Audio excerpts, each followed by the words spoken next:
라카 여러분 안녕하십니까, 렉서입니다. 자, 여러분 벌써 한 이제 일주일 정도 남았죠.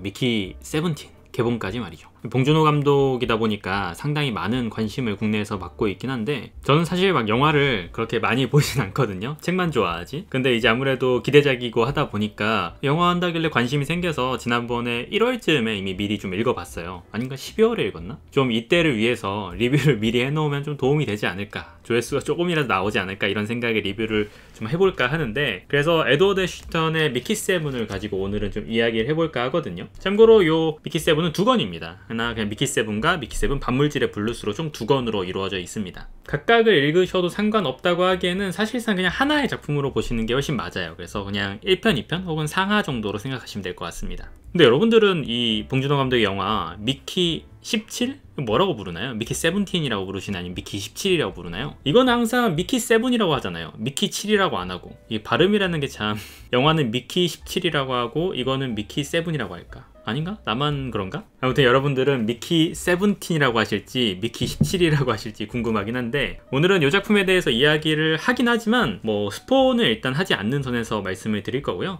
그냥 작품에 대한 배경 정도, 설정이 어떤지 정도만 이해를 하시고 나중에 혹시 영화를 보실 때 좀 이해에 도움이 되시는 정도로만 이야기 해드릴까 해요. 그래서 제가 지금 생각나는 대로, 읽은 지 좀 됐어요. 그래서 생각이 좀 희미해지긴 하는데 생각나는 대로 바로바로 주절주절 거려 볼 테니까 그냥 쓱 라디오 듣는다 생각하시고 들어보시면 될 것 같습니다. 일단 이 세계는 개척시대예요. 쉽게 말해서는. 그러니까 지구가 어떤 모종이에요. 보통은 이제 환경 파괴나 뭐 이런 문제들이 있겠죠. 더 이상 살 수 없게 되었고 우주로 뻗어나가게 되는 시기인데, 이 주인공 미키 역시도 원래 행성에서 살다가 이 딥프라임으로 가는 개척선을 발견하고 거기에 지원을 하게 되는 겁니다. 앞서 말씀드린 것처럼 이 시대는 개척시대라고 했잖아요. 미키가 탄 우주선이 유일한 건 아니고요. 여태까지 인류는 많은 행성들을 향해서 계속해서 이 개척선을 쏘아 보냈었죠. 그래서 이게 영화 속에서 나올지는 모르겠지만 작품 속에서는 꽤나 많은 예시의 개척 역사에 대해서 미키가 종종 보는 장면이 나옵니다. 그래서 어느 행성에는 어떤 이유로 뭐 실패를 했는지, 어떤 일이 있었는지, 약간 미키처럼 실패를 통해서 배운 듯한 느낌을 이 개척선 역사를 통해서 보여주기도 하죠. 그래서 일반적으로 개척이 엄청 성공한다기보다는 되게 실패의 사례들이 많은데, 그런 것들을 보는 재미도 있긴 합니다. 보통이 이제 우주로 나가는 개척선은 엄청난 엘리트들이 타겠죠. 우주선들의 설비도 해야 되고 여러 가지 전문가들이 타게 되는데, 미키가 지원한 익스펜더블이라는 업무는 지원을 할 수 있는 업무긴 한데 보통은 아무도 지원을 하지 않아요.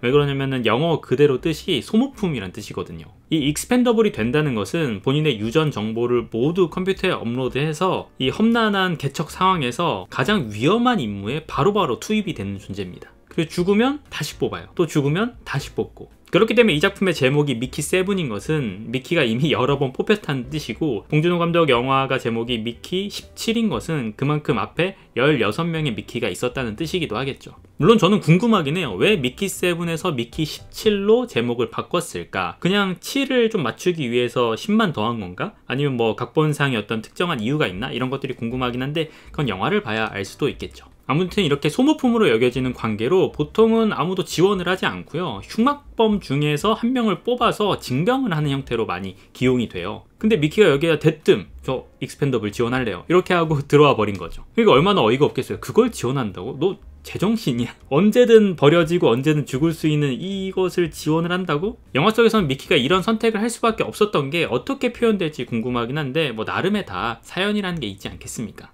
이 익스펜더블과 관련한 설정 중에 하나는 기본적으로 영화 예고편에서 나오듯이 멀티플은 허용되지 않는다는 것이에요. 그러니까 한 명이 살아있는데 복제본을 또 하나 뽑아내는 것이죠. 분명히 기술적으로는 가능한데 그것은 윤리상으로 불가능하다. 그래서는 안 된다. 그래서 엄격하게 멀티플을 금지하고 있습니다. 저는 좀 웃기지 않아요? 아니 애당초 사람을 복제하는 이 세계관에서 한 명 더 뽑아내서 중복이 되는 걸로 윤리를 어쩌고저쩌고 한다는 것이 뭐 필요에 의해서 만들어진 기술이라고 하지만 애당초 그렇게 하지 말든가. 뭐 그런 생각도 잠깐은 했었습니다만, 결국 작품은 이 미키가 멀티플이 되면서, 그러니까 원치 않은 형태로 어떻게 복제가 되어서 두 명이 등장하게 되면서 일어나는 일들을 다루고 있다고 보면 되겠죠. 자, 그래서 이 작품에서 가장 주요하게 등장하고 생각해 볼 만한 키워드가 테세우스의 배예요.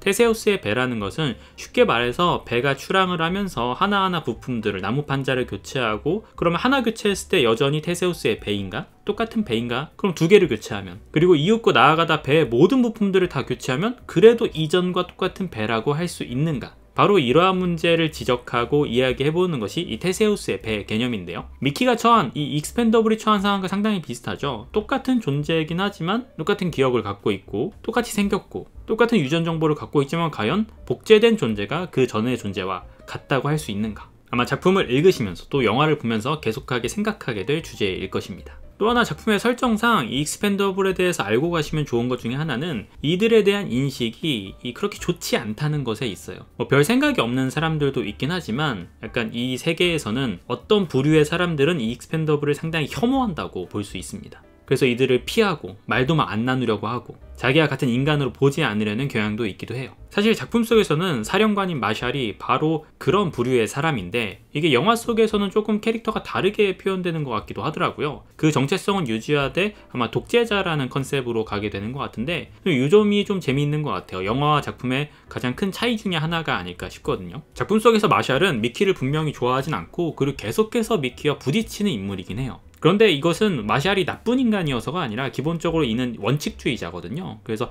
가장 효율적인 방식으로 이 척박한 환경에 살아남기 위해서 선택을 때때로 아주 비인간적으로 할 수밖에 없는 존재인 것이죠. 그래서 작품 읽다 보면 한편으로는 마샬이 밉게 느껴지다가도 충분히 이해할 만한데? 아니 근데 사령관이라면 당연히 저런 선택을 해야 되는 것이 아닐까? 이렇게 생각이 드는 것도 당연하거든요. 근데 영화 속에서는 아마 캐릭터성을 좀 더 극대화하기 위해서 독재자, 그것도 없는 이제 아내 역할, 독재자 부부로 해서 설정을 한 것이 아닐까 싶긴 합니다. 그래서 원작을 읽으신 분들에게는 그러한 바가 조금 낯설게 다가오지 않을까 싶네요. 또 하나 이 작품에서 가장 재미있는 포인트, 이 작품의 재미를 배가시켜주는 포인트는 역시 크리퍼 이야기죠. 크리퍼는 이 니프라임에 살고 있는 다른 생명체입니다. 근데 이것도 큰 차이 중에 하나인데 작품 속에서는 그 외견이나 모습이 지네와 닮았다고 이야기를 하는 것 같았거든요. 근데 제가 그 예고편 보니까 무슨 그 원주민들이 뭔가 정글의 법칙에서 맛있다 먹어봐 하면서 구워줄 것 같은 통통한 애벌레처럼 생겼더라고요. 왜 지네에서 애벌레로 바뀌었지? 그거는 뭐 어떤 설정이 있는지는 모르겠는데 바로 이 크리퍼와의 조우 그리고 이후에 생겨난 여러 갈등들 이런 것들을 보는 게 또 주요 재미 중에 하나라고 보시면 될 것 같습니다. 근데 예고편에서는 이 부분은 크게 말하지 않는 것 같기는 해요. 아무래도 이야기 꺼내기 시작하면 설명하기가 좀 어려워서 그런가. 추가로 미키가 영화 예고편에서 어떤 빨간 구덩이로 자꾸 버려지잖아요. 바로 그것은 이 사이클러라고 부르는 장치인데요. 쉽게 말해서 에너지를 재활용하는 장치라고 보시면 돼요. 설정 자체가 개척이잖아요. 그렇다 보니까 이 행성이 어떤지도 모르고 엄청나게 척박해요. 내부에 뭐 배아도 갖고 있고 일부 식물들, 동물들도 데리고 있긴 하지만 이런 것들을 원활하게 가동할 만큼 에너지는 갖고 있지 않거든요. 그래서 모든 개척지대에서는 에너지가, 단백질이 상당히 중요한 자원입니다. 익스펜더블인 미키를 계속해서 그 사이클러에 집어넣는 것도 결국에는 갈갈이 분해해서 다시 재활용하기 위함이기도 하고요. 자, 이렇게 영화와 비교해서 계속 말씀드려보긴 했는데 작품 전반에 대한 장점에 대해서 이야기해보자면 일단 가독성이 상당히 뛰어나긴 합니다. 내용 자체가 흥미롭고 특히나 이게 두 권이잖아요. 반물질의 블루스까지. 이 반물질의 블루스 부분은 진짜 흥미로운 약간 영화하면 되게 재밌겠다 싶을 정도로 속도감 있게 읽히기도 해요. 저는 영화에서 이거를 어떻게 각색을 했을까 어떻게 각본을 바꿨을까 되게 궁금하긴 한데 만약에 이 두 권을 합친 형태로 간다면은 1권의 한 중반 이후를 바로 2권과 연결시켜서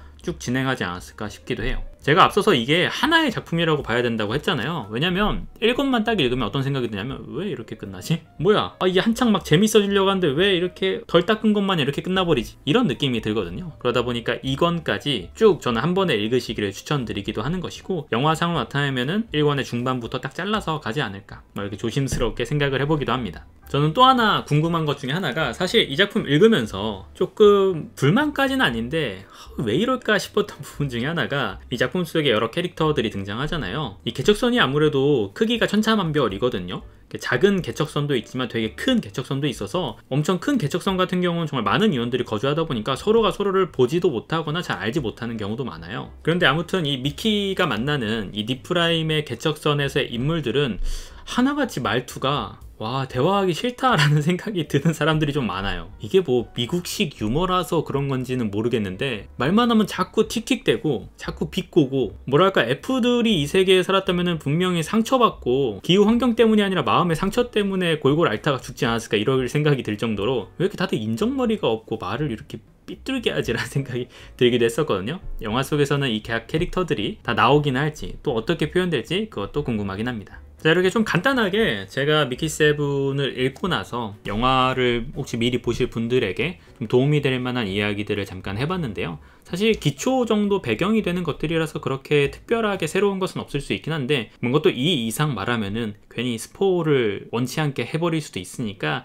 거기까지 다 멈추는 게 좋을 것 같고, 저는 솔직히 영화를 볼지 안 볼지는 모르겠어요. 워낙 영화를 잘 안 보다 보니까. 그래도 책을 읽었으니까 보러 갈까? 요 생각 정도는 하고 있는데, 제가 만약 영화를 보러 가게 된다면은 나중에 영화에서 원작과 요 점은 분명히 달랐다라는 것을 더 좀 디테일하게 이야기할 수 있지 않을까, 그런 영상을 찍을 생각도 하고는 있습니다. 부디 이 영상 영화 보신 분들에게 혹은 영화 보실 분들에게 도움이 되기를 바라면서, 기회가 되신다면 원작도 한번 읽어보세요. 뭐 에드워드 슈턴이랑 제가 광고를 받은 것도 아니고 친밀한 사이인 것도 아니고 심지어 이 황금가지랑 연관이 되어 있는 것도 아니긴 하지만, 그래도 영화 덕분에 책도 같이 팔리고 문학을 좀 즐기실 수 있으면 좋잖아요. 그렇게 이제 소설을 읽으시면서 제 채널도 좀 더 들러주시고 그럼 좋은 거지. 진짜로 저는 이만 들어가도록 하고요. 저는 또 다음 책 이야기로 찾아오도록 하겠습니다. 그럼 안녕히 들어가세요.